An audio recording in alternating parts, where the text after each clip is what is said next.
think that knowing the church and the culture, this is not a topic that it's like it gets brought up and everyone's like, oh, yep, we're going to do that. Everyone, let's just jump on board.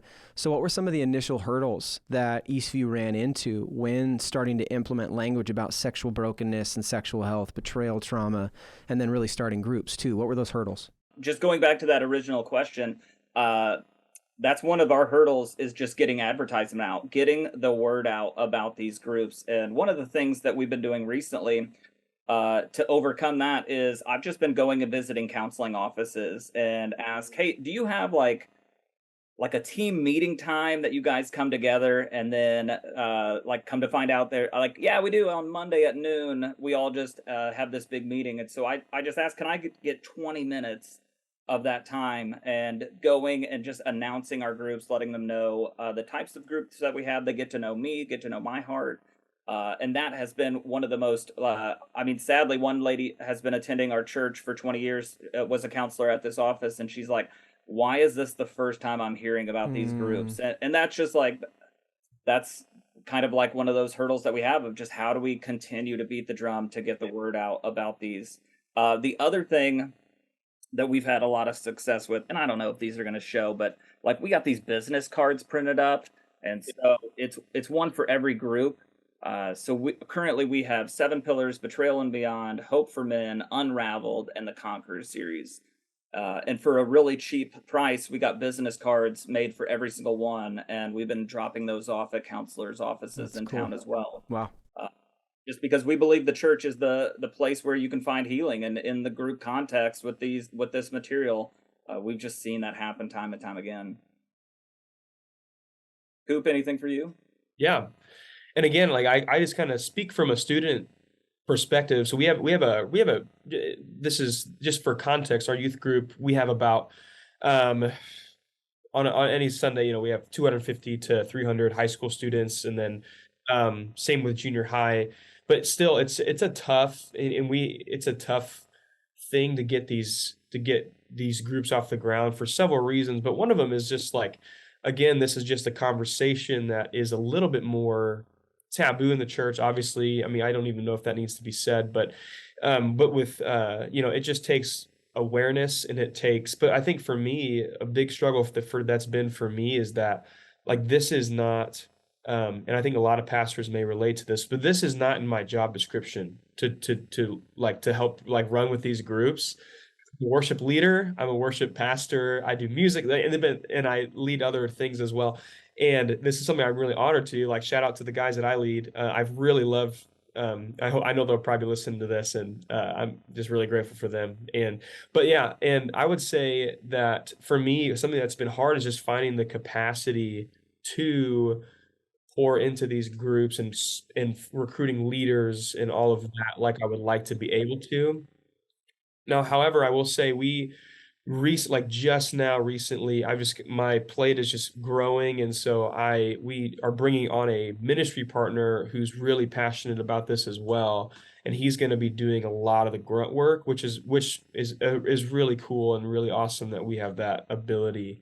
And so we're still trying to. It's like we've run into problems. We're trying to find solutions to combat those problems. So yeah. Yeah, and that leader was somebody who's been through Pillars, and as he went through Pillars, high school ministry was his passion.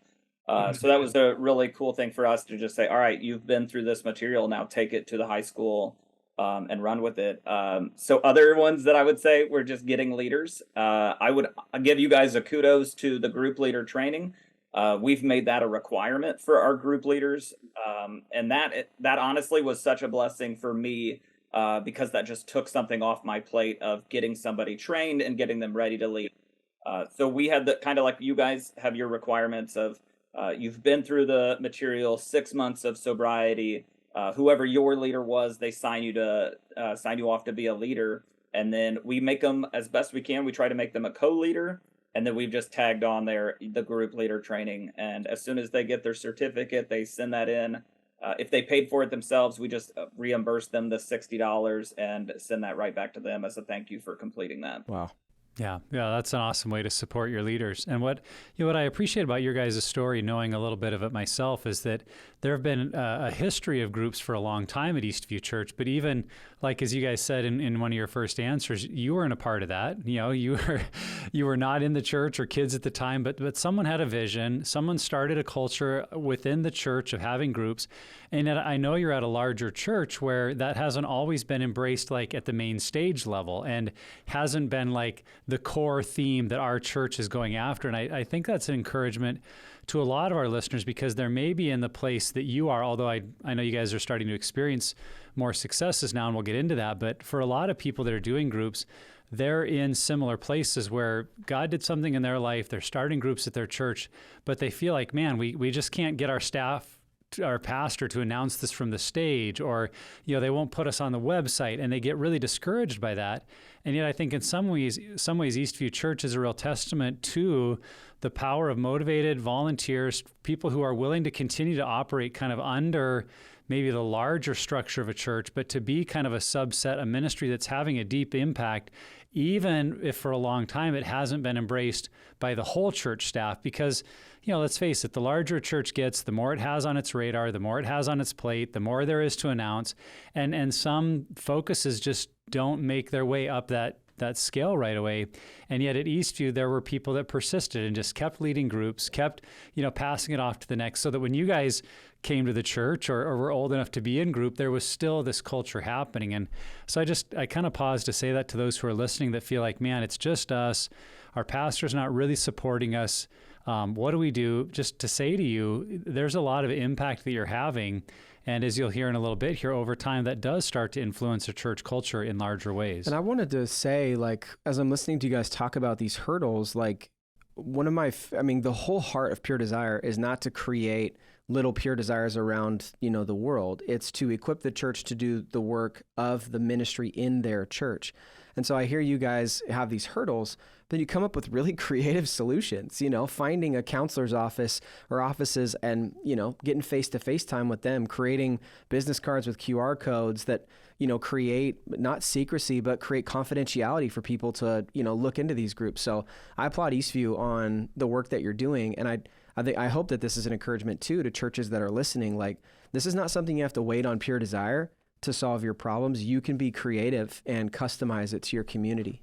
Yeah, I would say we're standing on the shoulders of giants. That's just that quote. I think it's Isaac Newton.